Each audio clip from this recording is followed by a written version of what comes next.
পৃথিবীতে একজন মানুষই শুধু জানতেন যে তিনি পৃথিবীতে কতদিন বাঁচবেন, সেটা হচ্ছে সাইয়েদনা আদম আলাইহিস সালাম। ওনাকে বলে দেওয়া হয়েছিল উমরুকা আলফু সানা, তুমি পৃথিবীতে বাঁচবে 1000 বছর। কয় বছর? সাইয়েদনা আদমের সামনে অনেকগুলো রুহু রাখা হলো। সাইয়েদনা আদম বললেন, এরা কারা? আল্লাহ বললেন, এরা হচ্ছে নাসালুক, তোমার বংশধর, পৃথিবীতে তোমার পর এরা পৃথিবীতে আসবে। সাইয়েদনা আদম বললেন, আল্লাহ ওই যে একটা রুহু দেখা যায়, এটার নাম কি? আল্লাহ বললেন, হাদা ইবনুকা দাউদ, এটা তোমার ছেলে দাউদ, সে দুনিয়াতে নবী হয়ে আসবে, তার ছেলে সুলাইমানও নবী হয়ে আসবে। সাইয়েদনা আদম বললেন, মাবুদ, আমার ছেলে দাউদের কত বছর হায়াত আপনি দিয়েছেন? আল্লাহ বললেন, 40 সানা, মাত্র 40 বছর, 4 ইয়ার্স, 40 বছর তোমার ছেলেটা বাঁচবে।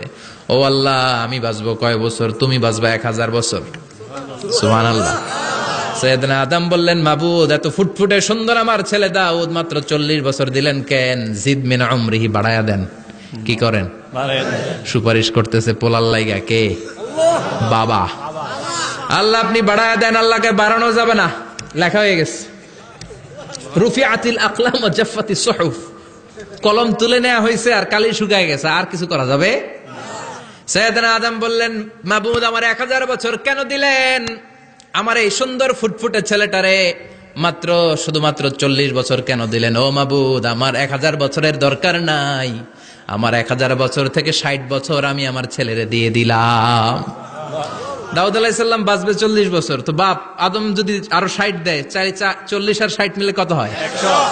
ভালো হিসাব বোঝে এরা, 100।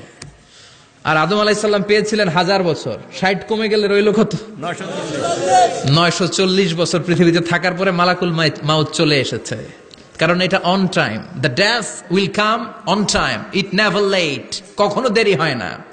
আল্লাহ বললেন, লিকুল্লি উম্মাতিন আজালুন ফাইযা জাআ আজালুহুম লা ইস্তাখিরুনা সাআতান ওয়া লা ইস্তাকদিমুন। মৃত্যুর একটা নির্ধারিত সময় আমি বেঁধে দিয়েছি, অন টাইম। অন টাইমেই চলে আসে, 1 সেকেন্ড আগেও আসবে না, 1 সেকেন্ড পরেও আসবে না। 940 বছর বয়সে মালাকুল মাউত এসে হাজির, এসে বলল, জিইতু আন আকবাদা রূহাক, রূহ কবজ করতে আসছি। আদম আলাইহিস সালাম বললেন, রূহ কবজ করতে আসছো মানে? আমি বাঁচবো তো 1000 বছর। কয় বছর?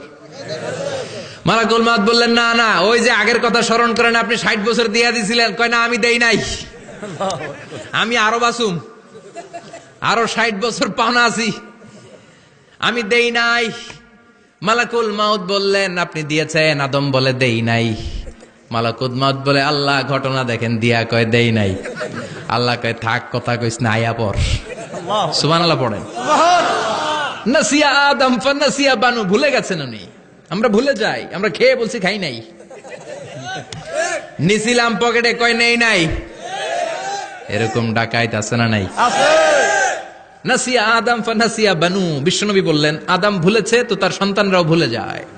জাহাদা আদম ফাজাহাদা যুররিয়াতু, আদম অস্বীকার করেছে, তার সন্তানরাও অস্বীকার করে। সেদিন থেকে আল কিতাব ওয়া শুহুদ, মানে লিখে রাখার সিস্টেম আর সাক্ষীর সিস্টেম চালু হয়েছে। সুবহানাল্লাহ পড়েন। সুবহানাল্লাহ। 940 বছর বয়সে মালাকুল মাউত এসে আদম আলাইহিস সালামের রূহ নিতে পারে নাই। উনি 1000 বছর যখন হয়েছে তখন এসে সাইয়েদনা আদম আলাইহিস সালামের রূহ কবজ করেছে। যেই দিন পৃথিবীর প্রথম মানব, প্রথম নবীর রূহ মালাকুল মাউত দুনিয়া এসে কবজ করেছে, ওই দিনটাও ছিল জুমাবার। সুবহানাল্লাহ, আল্লাহু আকবার। আবার বিশ্বনবী বললেন, লা তাকুমুস সাআহ ইল্লা ফি ইয়াউমিল জুমআহ ইযা যুলজিলাতিল আরদু জিলজালাহা ওয়া আখরাজাতিল আরদু আসকালাহা ইযা রুজ্জাতিল আরদু রাজ্জান ওয়া বুসাতিল জিবালু বাসসা। কিয়ামতের দিন পৃথিবীটাকে একটা প্রকম্পন দিয়ে কাঁপিয়ে দিবে কে? আল্লাহ। মারাত্মক একটা ঝাঁকুনি দিবে আল্লাহ, পুরো পৃথিবীটা কেঁপে ভেঙে চুরে খান খান হয়ে যাবে। এই ঝাঁকুনি আর আর্থকোয়েক, ভূমিকম্প এর ঘটনাটা যেদিন ঘটবে ওই দিনটাও হচ্ছে জুমার দিন। চিৎকার করে পড়েন সুবহানাল্লাহ।